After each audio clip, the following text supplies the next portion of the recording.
Hey guys, this is Jargon Wolves, and welcome to Soulframe.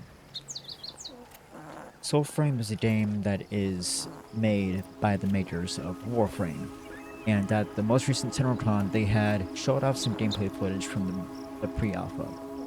Now that the pre-alpha is live, they had sent out invites to everyone who had signed up within the deadline from TennoCon.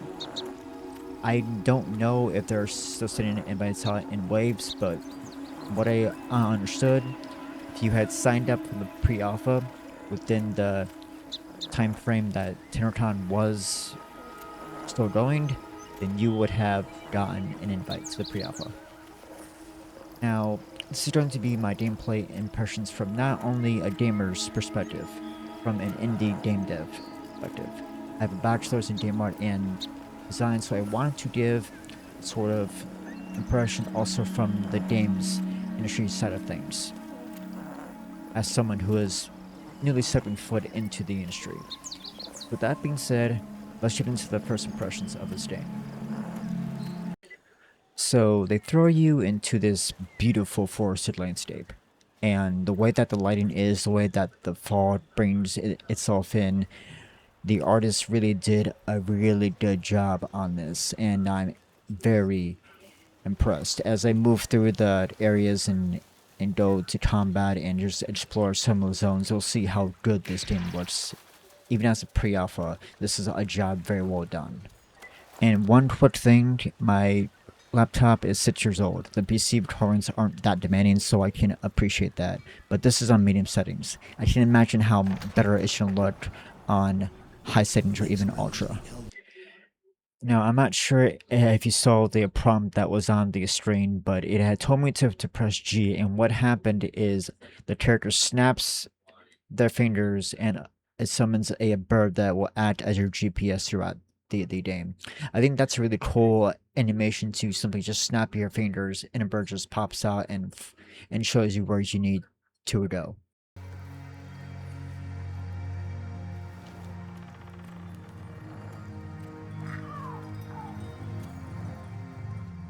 Now, if you're a fan of Ocarina of Time, you're going to enjoy this next bit. There is a feature where your characters will be allowed to play this instrument to do certain things in the game. Whether it's play certain notes or even maybe a full song, I don't know yet. But this is a really cool thing that they have in the game.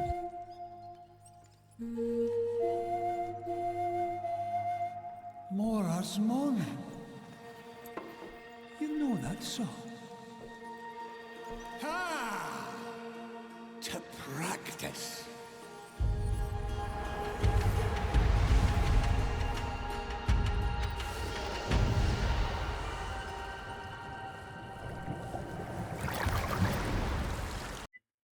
So this space that you just sent to will eventually become your home base that you can expand and upgrade your character and whatnot. And the animation is you essentially get sucked into the ground and then get shifted back up into the space. And it's a very unique animation that I haven't seen many other games do, and it's really cool how it gets done.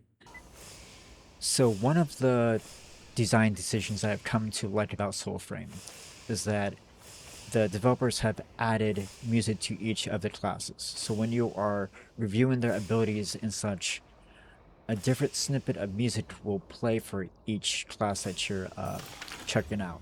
And I like that as a design decision because it really pulls you into the immersion of, okay, this is what you're gonna be, this is how it's gonna feel to play that class. And I really like that from a designer's perspective. Now, speaking of the music in this game is really good, and I think you're really gonna enjoy it, especially on the boss fights. I forgot to record the boss that I fought, but the music for that was awesome, and I can't wait for you guys to hear it.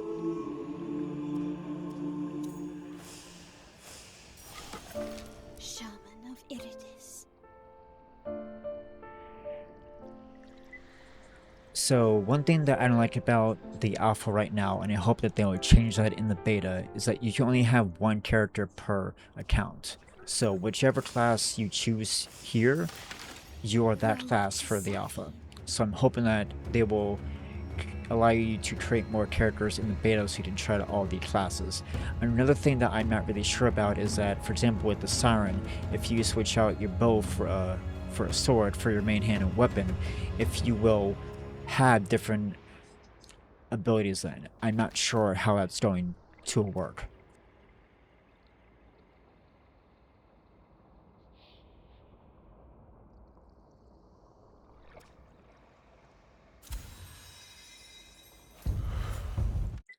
So here I was trying out the classes for the first time, and I've had more time to try out, the classes I've played. The abilities I feel go well with the design philosophy of the class, but my gripe with the combat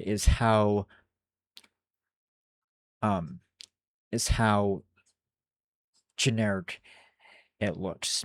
It doesn't look like they've added variations to the combat yet, like heavy attacks, slight attacks.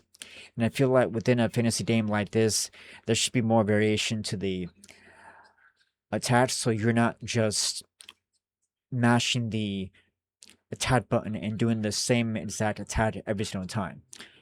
And I hope that in the beta that they will add more variation to the attacks. But as of right now, I don't like the way the attacks feel at all. Know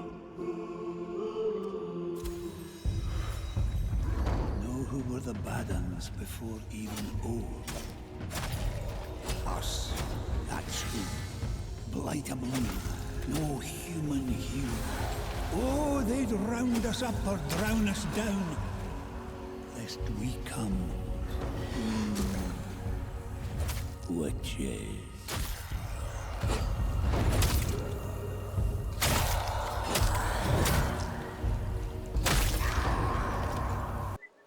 So here's some more comment for you guys, and I want to iterate on a system that I have come to enjoy when I've seen it. So your character progresses in this game as usual, your skills, your abilities, they get stronger, but also I've seen that your weapons also level up with it. And the weapons that your enemies drop will either be stronger than the weapon that you have on you that's leveled up, or be weaker than the weapon that you have on you that's leveled up. And I think that's a good design decision, because in MMOs, I personally do not like always having to exchange my weapon when something better comes along. If I like how that not only the weapon looks, but also performs. So I do like that they have the weapon level up system here. So I'm about to have my first death here in Soulframe, and a unique thing that I like that they did is that you transform into a bird, and you can either spawn at the location where you are, or fly to your corpse and respawn. I think that's a very cool thing that they decided to do. So overall, what do I think about Soulframe? The game's good. It's fun. The couple of hours that I've spent playing it, I did enjoy the time that I played. But this being said, it is a pre-alpha. It is not a beta. I feel that the game is still bare bones. That the story still leaves a lot to be desired. There's more that has to be understood about the story before I can give that a full judgment. So the combat still leaves a lot to be desired. As I said earlier in the video, they have said that we can only have one character per account, so I don't feel that I can get that full experience if I can't have multiple characters and be playing all the classes to be able to fully deliver an impression of the combat in this game overall. So with the pre-alpha, I don't think there's really much to do. They did have an update for crafting and traders, but after you get done with the story, you get some DLAs to go out and increase your rep with the faction. And I think there's a city you can retake that will also increase your rep with the faction. But I believe that it'd be better to wait until the beta stages so that you can create as many characters as you want to mess around with the different classes and overall experience the game at a better stage. No, I'm gonna be creating more videos on this, going into deeper impressions of this systems, the factions, the traders, the crafting, everything, because I do want to show more of this game to you guys. And I hope that you will stay around for that. So with that being said, guys, thank you a lot for watching the video, especially if you stuck around until the end. This is my first time doing a video like this, so it's likely in the future that I'm going to be doing more of this content. And if you liked today's video, make sure to smash that like button and subscribe for more content in the near future. This is Dragon Wolves, and I will see you all next video.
Wet with salt, did she exult the isle she swam onto.